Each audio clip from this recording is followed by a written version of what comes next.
አሁን እንግዲህ ሰምታችኋል አይደለም? እርግጠኛ ነኝ በቃ የነነዌ ስንገናኝ ሁሉም ሰው ንስሐ ገብቶ ነው የሚቆይ። እስኪ ሁላችሁ እሺ በሉ። ገርማል። ሻለ ማላታችሁ ያላላችሁት በሉ፣ ባትሉ ግን ሰይፍ ይበላችኋል። እሺ በሉ አለ እግዚአብሔር አይደል? ካላላችሁ ራሳችሁ ታውቃላችሁ። አሁን የቤት ስራ ሰጥቻችኋለሁ። እንደውም የበዛ ነው። እኔ እንደውም ስመ እግዚአብሔር ጠርቼ ነው የምነግራችሁ፣ በእግዚአብሔር ብዬ ማለት ነው። ለራሳችሁ ያልሆናችሁ ለማን ልትሆኑ ነው? ቅዱስ ሥጋውን ክቡር ደሙን ተቀበሉ። አትቁሙልን ለኛ ለቤተ ክርስቲያን፣ ለቀዳሹ፣ ለካህናቱ፣ ለኛ መብት አስከባሪ አትሁኑ። መጀመሪያ የራሳችሁን መብት አስከብሩ። የቤተ ክርስቲያንን ካርታና ፕላን እናስመልሳለን ከማለታችሁ በፊት የራሳችሁን ካርታና ፕላን አስመልሱ። ራሳችሁ የተዘረፋችሁ ናችሁ። ዲያብሎስ ጸጋችሁን ዘርፋችኋል። ለቅዱስ ሥጋው ለክቡር ደሙ የተነጠቀው ጸጋችሁ መመለስ አለብን። እኛ እኮ እሳት የሚፈራን ጀግኖች ነበር። ዛሬን አይሁንና እኛ ባህር የሚፈራን ጀግኖች እኮ ነን። በረዶ የሚፈራን፣ አንበሳ የሚፈራን። አላያችሁም እንዴ? አልሰማችሁም እንዴ? እና አባ ሳሙኤል ዘዋልድባ አንበሳን የጓዛቸው መጫኛ ሲያደርጉት ሰምታችኋል እኮ። ባህር ፈርቷቸው እሳት ይዘው ገብተው እሳቱን ሳያጠፉና አባ ሳሙኤል ከባህር ሲወጡ አልሰማችሁ? የሳሙኤልን መጽሐፍም አልደመስስም ብሎ ብራናቸውን ሳይነካ ቀለሙን ሳይደመስስ አደራ ሲያወጣ አታውቁ? እኛ እኮ ተራራ የሚፈራን ሰዎች እኮ ነን። እኛ እኮ ካፈር የተፈራ ጠበንጃና ጥይት የሚያስፈራራን ሰዎች አልነበርንም። ወረድንና ከዚህ ደረስን። ለራሳችሁ ልልና አሰቡ። እኔ እውነቴን ነው ብታውቁበት። ነገ እናንተ አይደለም፣ ዛሬ ግን የእናንተ ነው። እንድትመለሱ አምላከ ቅዱሳን ይርዳችሁ፣ ሁላችንንም ይርዳል፣ እኔንም እናንተንም ይመልሳል። በፍቅር በቀስት እየወጋችሁ ተቀበሉ፣ ማረኝ በሉት። እንደ ክርስቶስ ያለ ቸርማን አለ መሰላችሁ? በመጣንበት ጊዜ የሚቀበል አይዟችሁ። ክርስቶስ እኮ የውሃ ምንጭ አይደለም። የውሃ ምንጭ ቢሆን 3 ሰው ሳይጣጠብበት ይደፈርሳል። ክርስቶስ ግን ሁላችንም ብንገባበት የማይደፈርስ ባህር ነው። እንግባ፣ ይጠበን፣ ያንጻል። ምን ጨነቃችሁ? አብልታችሁ ይጽደቁ አላላችሁ፣ በልታችሁ ይጽደቁ አለ እንጂ። በልታችሁ ይጽደቁ ላለ አምላክ ምን ነው በእውነቱ ምን ስጡኝ አለን? ከጣታችሁ አንዱን ስጡኝ አለ? ጠጉራችን እንኳን የማይፈልግ እኮ ነው። የጠጉራችን ብናኝ የጥፍራችን ቁራጭ እኮ አይፈልግም። የሚፈልገው እኮ እንድንበላው ብቻ ነው። የሚፈልገው እንድንጠጣው ብቻ ነው። ውረሱኝ እንጂ አውርሱኝ ላላል አምላክ፣ ልስጣችሁ እንጂ ስጡኝ ላላባት እሱን ካልተከተላችሁ ምን ይውጠን ይሆን? እና ወገኖች ዝንቱ ዘመን ድልው ውእቱ ለዘ ይፈቅድ ንስሐ ይላል ዮሐንስ እስክንድርያ ሃይማኖተ አበው ላይ። ይህ ዘመን ለተዘጋጀ ሰው የተዘጋጀ የተደላደለ ዘመን ነው። የጥጋብ ዘመን ነው፣ የረሃብ ዘመን አይደለም። ክርስቶስ የተጠገበበት ዘመን ነው።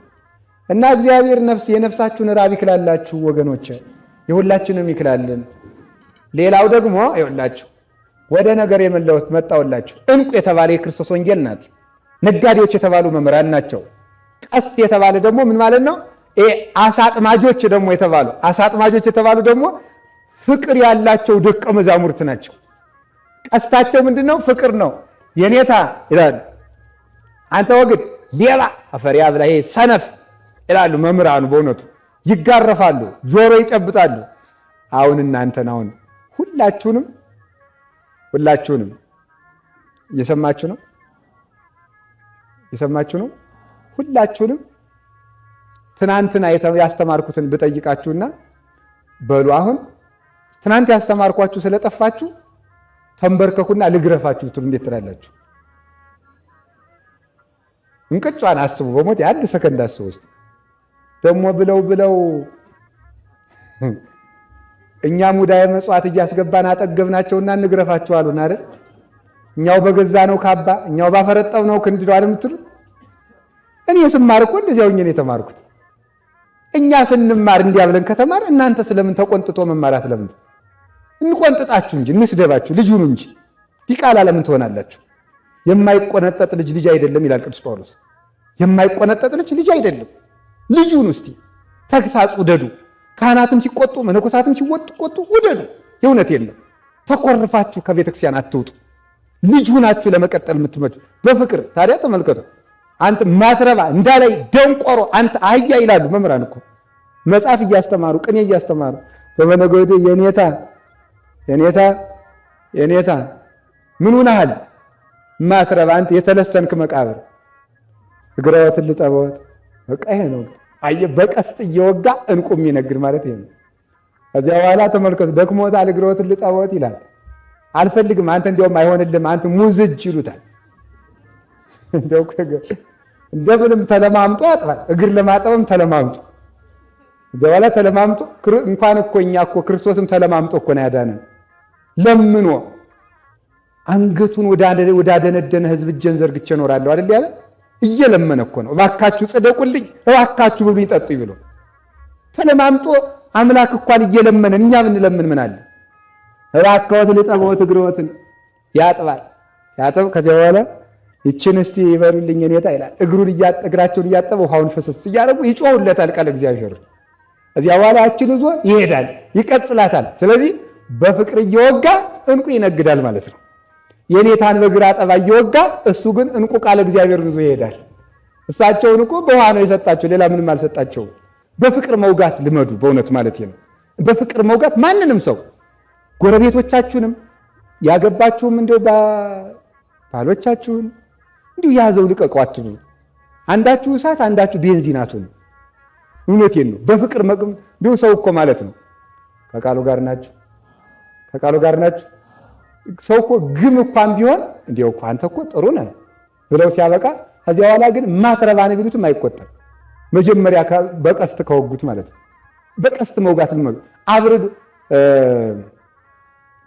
እየሰማችሁ ነው አይባልም እንጂ አንድ ምሳሌ ልመስል ነው። አይባልም ግን ኳስ የሚጫወት ሰው መጀመሪያ ኳስ ሲምላክለት ምንድነው የሚያደርገው?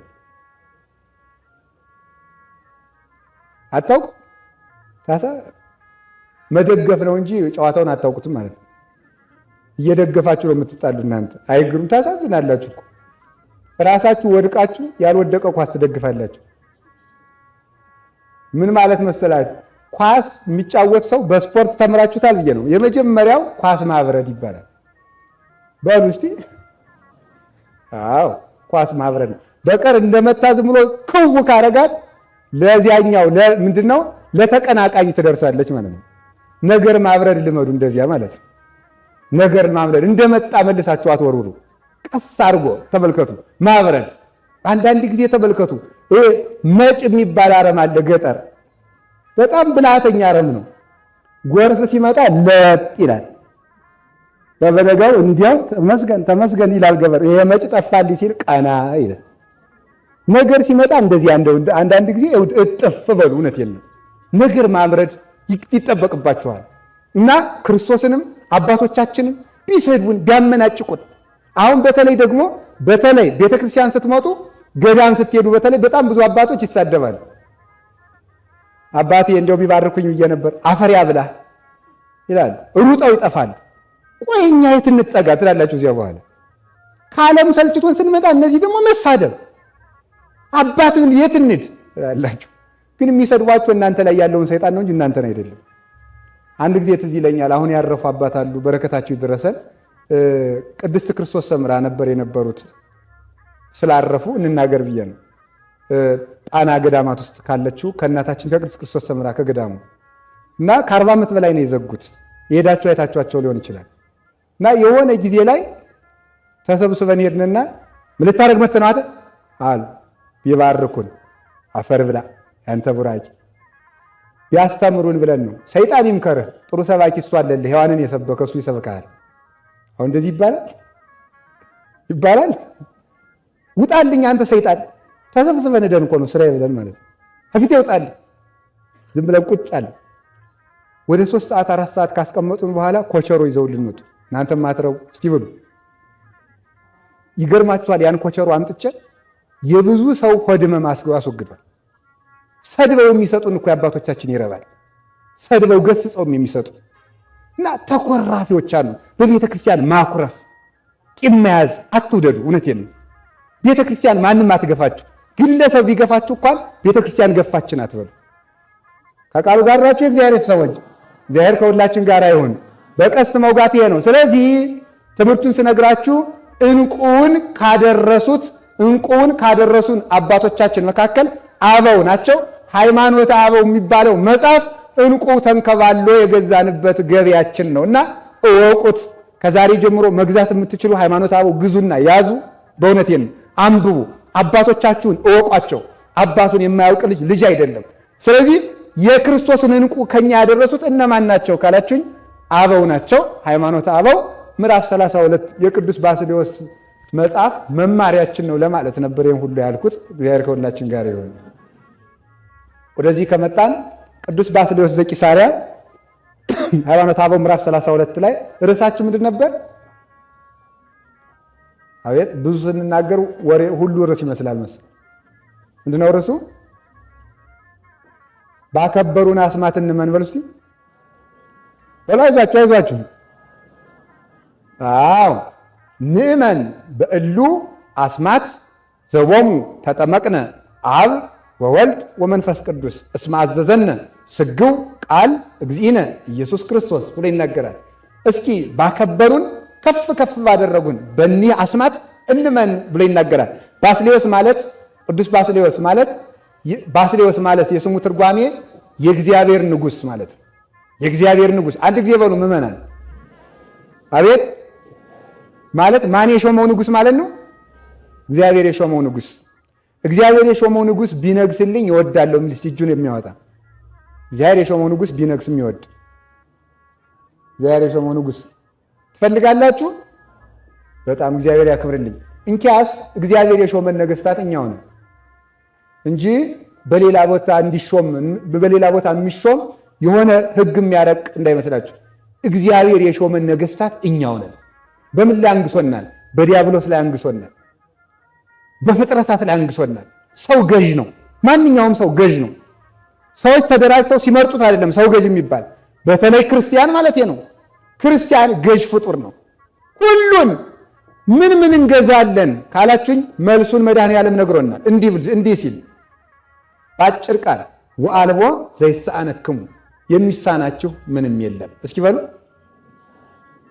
አዎ የማቴዎስ ወንጌል ምዕራፍ 17 ላይ የሚሳናችሁ ምንም የለም።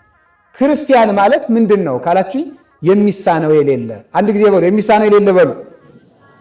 አቤት የደካማ ልጅ ምንድን ነው? ደካማ ነው። የአውሬ ልጅ ምንድን ነው? የእንስሳ ልጅ ምንድን ነው? የኃያል ልጅ ግን ኃያል ነው። ፈጣሪያችን ኃያል ነውና እኛም ኃያል ነን።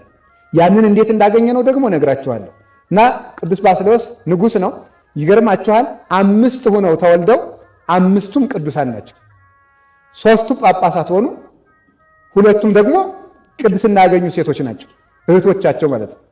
ቅዱስ ጴጥሮስ፣ ቅዱስ ጎርጎርዮስ፣ ቅዱስ ባስልዮስ፣ ቅዱስ ኬሪዩ፣ ቅድስት ማክሪና 2ቱ ሴቶች እህቶቻቸው፣ 3ቱ ጳጳሳት ናቸው። እንደዚህ ቅዱስ ቤተሰብ እንድታፈሩ እግዚአብሔር ይርዳችሁ። ቤተሰቦቻችሁን ቀድሱ፣ ልጆቻችሁን አስተምሯቸው፣ ትዳራችሁን አክብሩት። እኔ እውነት ነው። ሴቶች ቤተክርስቲያንን ሆናችሁ አስቡ፣ ወንዶች ክርስቶስን ሆናችሁ አስቡ። እንዲያውናችሁ ስታስቡ ትዳራችሁን ትወዱታላችሁ። ሁልጊዜ የእግዚአብሔር ባሪያ እግዚአብሔር የተፈጠረ የእግዚአብሔርን መልክ እንዳገባችሁ ማወቅ ይጠበቅባችኋል። ሰው የተፈጠረው ባሪያ እግዚአብሔር ስለሆነ ማለት ነው። አምሳለ እግዚአብሔርን እንዳገባችሁ አራያ እግዚአብሔርን እንዳገባችሁ ነው መቁጠር የሚገባችሁ። አፈር እንዳገባችሁ አትቁጠሩት። አፈር ነው እንደፈለገ ተጠርጎ የሚጣል።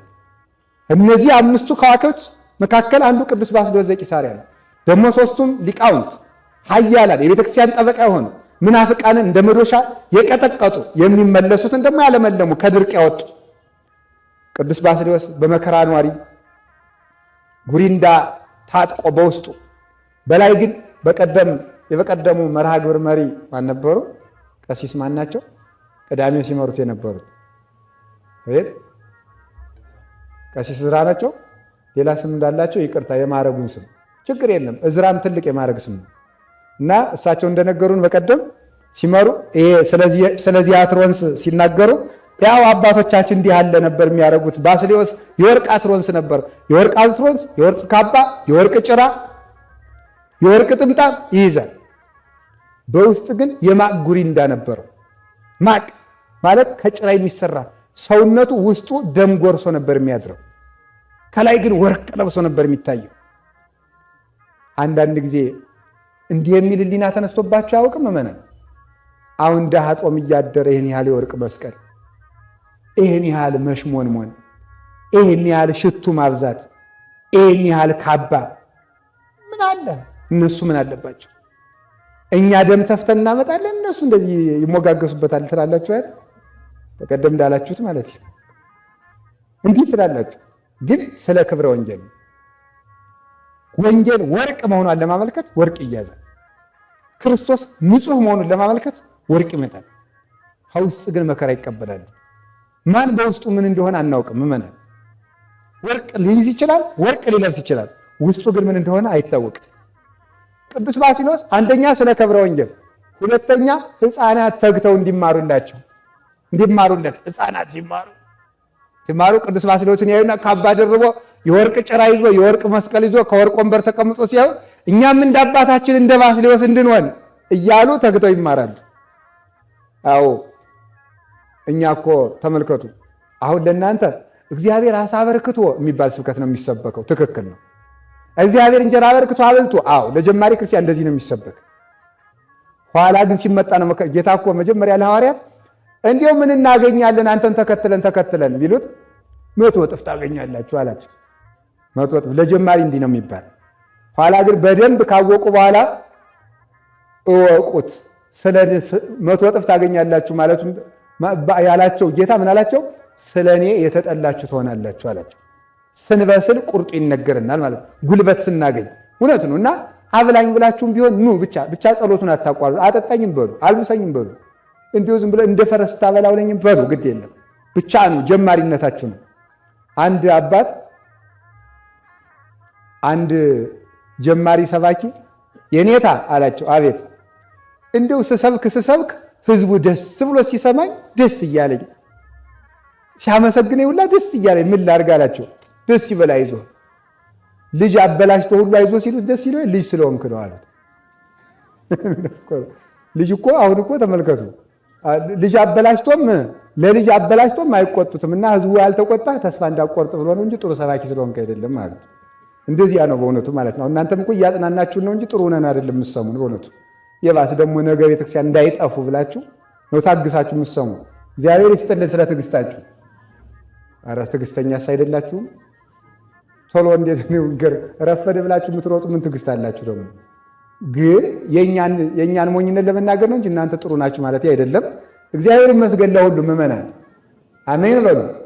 እና የሆነ ጊዜ እንድንበላ ብለን እንመጣለን፣ የሆነ ጊዜም እንድንጠጣ ብለን እንመጣለን። ሕፃናት ተግተው እንዲማሩ ቅዱስ ባስልዮስ ወርቅ ለብሶ ይታይ ነበር። በሌላ በኩል ደግሞ ክርስትና ማለት መቆሸሽ ነው እንዳይሉ አሕዛብ እኔ ክርስቲያን አልሆንም፣ ምክንያቱም ክርስቲያኖች ቆሻሾች ናቸው አይለብሱም እንዳይሉ በልብስ አመካኝተው ከክርስትና እንዳይቀሩ በዚህ ምክንያት ኧረ ክርስቲያኖች እንደዚህ ወርቅ የሚለብሱ ናቸው ብለው እንዲመጡም ለነሱ ምክንያት ለማሳጣት እግዚአብሔር ጥንቁቅነትን፣ ልዝብነትን፣ ቁጥብነትን፣ ገራምነትን፣ ራስን መግራትን ነው እንጂ ቆሽሹ አላለንም ለማለት ይሄን ለብሶ የሚታይ በውስጡ መከራ የተቀበለ ሲያስተምር እንደኔና እንደናንተ እኛ እኮ አሁን አውቀንም አንሰብክም በቅተንም አንሰብክም። ህዝብ የማይመለሰው እኮ በእውነት ምክንያት ነው። አንደኛ እናንተም ሳትናዘዙ ነው የምትሰሙት፣ ሁለተኛ እኛም ሳንናዘዝ እንናገራለን። በዚህ ምክንያት ተያይዘን የማንመለሰው ስለዚህ ነው። ስለዚህ ቅዱስ ባስልዮስ ግን ሲሰብክ ከአንደበቱ እሳት ቃለ እግዚአብሔር እንደ እሳት ቆረጥ እያለ በምዕመናን በትከሻቸው ላይ ሲያርፍ ይታይ ነበር ይላል። ይቀልጥ ነበር። እንዲያው ቅዱስ ቄርሎስም ሲያስተምር እንደዚያው ነበር። ቅዱስ ቄርሎስ ሲያስተምር ህዝቡ አንዳንድ ጊዜ ትምህርቱን አይዙም ነበር። የማይዙት እሱ ጥሩ አድርጎ ስለማይሰብክ ሳይሆን ሊጨርስብን ነው እያሉ እየሰጉ ጊዜውን በመቁጠር ትምህርቱን ሳይዙት ይቀርብ ነበር። እነ ቅዱስ ዮሐንስ አፈወርቅ ሲያስተምሩ ህዝቡ 30ም 20ም 15ም ደቂቃ ያጨበጭብ ነበር። እነሱ አይፈልጉትም እንጂ ይደመጡ ነበር። ግን መደመጣቸው የመደመጥ ሳይሆን የሚለውጥ ነው። ኃጢአትን ነቅሎ የሚጥል ነበረ። የሚሰሙ ብቻ አልነበሩም፣ እንዳይሰማ የሚከለክለውን ሰይጣን ጭምር የሚያቃጥሉም ጭምር ነበሩ። እንደዚያ ናቸው።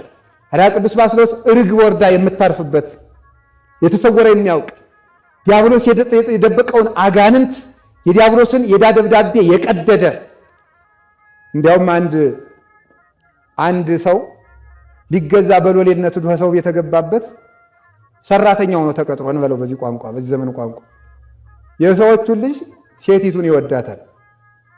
ኋላ ጣዖት አምላኪ ነው ሰውየው። እሱ ባርነት ነው የገባው። ሰዎቹ ባለጸጎች ናቸው። የሰዎቹ ልጅ ደግሞ አስወደደው። እሱ ደግሞ ሰራተኛ ነው። እንዴት አድርጌ እንዳልጠይቅ ለባሪያ እንዴት አድርገው ይሰጡኛል? ወይ ሀብት የለኝ ብሎ አሰበ። እንደምንም ብሎ ከጠንቋይ ይሄዳል። ከጠንቋይ ሲሄድና ምን ሆነ እንደዚህ ትተክዛለህ? እንደው እንዲች ያለች ልጅ ወድጄ ተቸግሬ በል አሁን ነገ ጀምሬ አንተ እንድትላይ አደርጋታለሁ ይለዋል። ብቻ አንተ አንድ ነገር አድርግልኝ። ምንድን ነው ይላል። አይ እኔ እውነቴን ነው፣ እግዚአብሔርን በግድ ሚስት ስጠኝ አትበሉት፣ በግድ ባል ስጠኝም አትበሉ። በግድ ያገባችሁት ሰው ወይ በልቶ የማይጠግብ ተደግሮ የማይሰማ ዝም ብሎ በቃ እንዲሁ መከራ ነው የሚሆንባችሁ። እውነቴን ነው ማለት ወዳችሁ መከራ አትግቡ። እውነቴን ነው መከራ እግዚአብሔር የሰጣችሁን ተቀበሉ። በግድ እኔ የፈለግኩትን ስጠኝ ብላችሁ ከጸለያችሁ እግዚአብሔር መስጠቱን ይሰጣችኋል። ምክንያቱም አይችልም ብላችሁ እንዳትጠራጠሩ፣ ነገር ግን መጨረሻ ላይ ያጠፋችኋል። እንዳይሆን አስገድዳችሁ ጸሎት አትግጠሙ። እግዚአብሔር የምፈልገውን ስጠኝ አትበሉት። ተገኘ። ኋላ ወዲያው ዕለቱን ዘለሽ ውደቂበት አሰኛት ይላሉ። የሊቃውንቱን የተናገርኩን ያላልኩ እንግዲህ ዕለቱን ወዲያው እንደው ሲገባ ቤት ዘለሽ ውደቂበት አሰኛት። ወደደችው። የልጅ አጋቡኝ አለች። በኋላ ከቃሉ ጋር ናቸው። እግዚአብሔር ከሁላችን ጋር ይሁን። ኋላ ዘለሽ ውደቂበት አሰኛት። ይሄ ልጅ ካላጋባችሁኝ ታንቄ እሞታለሁ አለ። እንግዲህ ምን ይደረግ ተብሎ ተጋቡ። ይቅር በሉኝ፣ እሱ ነው ሰይጣን ያመለከ እንጂ እነሱ ክርስቲያኖች ናቸው። ልጅቱ ክርስቲያን ናት። በኋላ አንተ ሰው ቤተ ክርስቲያን እንሂድ እንጂ ነገ እንሄዳለን፣ ቤተ ክርስቲያን እንሂድ እንጂ ነገ እንሄዳለን። የወደዳር ሰው ጠላት ሆነ። ብዙ ሰዎች ያላችሁ አይደለም? በጮኝነት ዘመን ዝም ብላችሁ ባይታዊ የምትመስሉ ጻድቅ መስላችሁ የምትመስሉ የምትታዩ ለጮኞቻችሁ ከገቧችሁ በኋላ ማንም የማይዘልቃችሁ በርፍ የማትንቀሳቀሱ ሸክም የምትሆኑ፣ ቀድሞ ግን ቤተክርስቲያን መገኘት ማስቀደስ ዱዓይተ ላይ ድረስ እኮ ነው። ሄሎ አቤት፣ የት ነህ ያለ? ገብርኤል ነኝ። ሄሎ የት ነህ ያለ? ማርያም ነኝ። የት ነህ ያለ? ስላሴ ነኝ። ነገ ደግሞ ሄሎ አመሸህ እኮ የት ነው? ጓደኞቼ ጋር ነኝ፣ ቀስ በይ ይመጣል ማለት ነው። እና እውነተኛው ማንነታችሁን ግለጡት፣ አትሽሞርሞሩ። ሰውንም ዝም ብላችሁ አትሙት። በመጠናናት ትዳር አይመሰረትም። መጠናናት መስሏችኋል? መጠናናት ሰው እኮ ላጥናው ካላችሁት ስታጠኑት ደግ ይሆናል። የሌላ ቀን ክፉ እየሆነ ማለት ነው። እና እግዚአብሔርን ነው ስጠኝ ማለት አያልሄድም። ነገ እንሄዳለን። ኧረ ተው እንቁረብ፣ አይሆንም። በኋላ ብሎ ከቅዱስ ባስልዮስ ዘንድ ሄደ። ጠንቋዩ ደግሞ ምን አድርጎታል መሰላችሁ? ልጅቱን እንድሰጥ ከፈለግ እግዚአብሔርን ክጀዋለሁ ሰይጣንን አምነዋለሁ የሚል ደብዳቤ ጻፍና ወደ ምዕራብ ዙረህ ቁም፣ ጥቁር ሰው መጥቶ ይቀበልሃል አለ። ከዚያ በኋላ ያንን የባርነት ደብዳቤ ጻፈ። ዲያብሎስ መጥቶ ተቀበለው። ልክ እንደ አዳም ደብዳቤ ማለት ነው። ቀበረ። አሁን መመለሱን እመለስ ነበር አባቴ፣ ግን እንዳልመለስ እንዲህ ያለ የባርነት ደብዳቤ ፈርሜያለሁ። ምን ላድርጋለሁ? እኔ የምልህን ስማኝ፣ ዕዳህ ይቀደድልሃል አለ። ገደል ውስጥ ከተተው። ቀስ እያደረገ እህሉን እየሰጠ በገመድ እየላከ እየመገበ፣ አጋንንት ደግሞ በድንጋይ ይደበድቡታል። በድንጋይ ቅዱስ ባስልዮስ ጉድጓድ ውስጥ ጥሎት ሄደ። በድንጋይ ይደበድቡታል። አንዳንድ ጊዜ ንስሐ በገባችሁ በበነጋው መከራ ይጠብቃችኋል።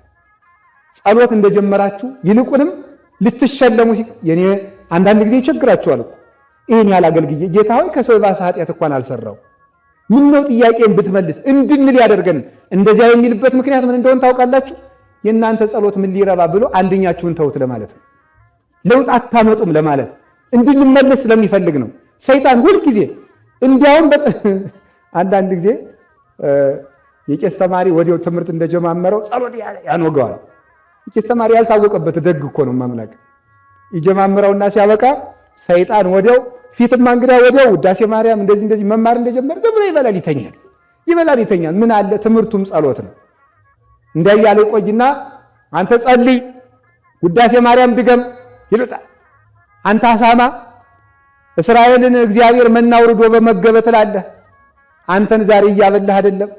በእናቱ ስም ባዶ ኮፈዳ ይዘህ ወጥተህ ጠግበህ እያደርክ አይደለም ይላሉ መምህራን። አመስግን ይሉታል። ኋላ መጸለይ ሲጀምር ሌሊት አጋንንቱ መጥቶ ግግግግግ በልሙ ባህር ሲጥለው፣ ባድዋማ ሲያስቆፍረው፣ በእሳት ሲያቃጥለው፣ ሬሳ ሲያሸክመው፣ አበባ ሲያሰጠው፣ ከገሊት ጋር ሲያጋባው አደረጀ። በኋላ ሲያፋታው፣ ሲያጣላው፣ ሲያነጫንጫለ የባስ ጸልዬ እንዲህ ያለ ህልም የማይከሆንማ ልተወው ብሎ እንዲተወው ማለት ነው። ከዚያ በኋላ ይተኛል። ስለዚህ ተመልከቱ፣ ስራ ካልጀመራችሁማ ትግል የለም። ስትጀምሩ ነው ትግሉ። እውነትም ጽድቅ ከጀመራችሁ መከራ ይጀመራል። ከቃሉ ጋር ናቸው። እግዚአብሔር ከሁላችን ጋር ይሁን። በድንጋይ ደበደቡት። ኋላ በሌላው ቀን እየራቁ በሌላው ቀን እየራቁ ድምፃቸው እየራቀ እየጠፋ ሄደ። መጨረሻ ላይ በኋላ የዕዳ ደብዳቤውን ለመቅደድ ቅዱስ ባስልዮስ ዘቂሳርያ ደብዳቤውን እኔ ያስመጣዋለሁ። አሁን አጋንንት ራቁልህ? አዎ። መደባደባቸውን ታው? አዎ። አሁን ስድባቸውን ታው? አዎ። አሁን ድምፃቸውንም አሰማም? አዎ። በጣም ግሩ። ሌላስ? በመጨረሻው ጊዜማ አንተ እንደ እየሰነከልክ ስትጥላቸው በህልም ያየዋል። በጣም ጥሩ። ለደብዳቤው አትጨነቅ እኔ ያስመጣዋለሁ አለና ቅዱስ ባስልዮስ ዘቂሳርያ ዲያብሎስ በሲኦል ወስዶ የዚያን ባሪያ ደብዳቤ ከደበቀበት 400 ጊዜወታ ህዝቡን ሰብስቦ ሲደግም ሰይጣኑ ራሱ መጥቶ ወንድሜ ባስልዮስ አጨቅጭቀኝ እሱ ሁሉ ወረቀቱ ብሎ ከምህላው ላይ ጣለው። የሁላችን የባርነት ደብዳቤ በምህላ ላይ ይወረወራልና የማህበር ጸሎት ውደዱ የሚባለው ለዚህ ነው። ምህላ ኪዳን ማስደረስ ውደዱ፣ ማስቀደስ ልመዱ። ለሚቀርባችሁ ቤተክርስቲያን ኪዳን ሳታስደርሱ አትዋሉ። መቅደስ ናችሁ ሳትታጠኑ አትዋሉ። አሁን እስኪ እዚህ አጥቢያ የሆናችሁ እጃችሁን አውጡ። እዚህ አጥቢያ የሆናችሁ እዚህ የምትስሙ ማለት ነው፣ እዚህ የምትሳለሙ በጣም ጥሩ፣ ሁሉም ነው ማለት ይቻላል። አሁን እዚህ እግዚአብሔር ያክብርልኝ።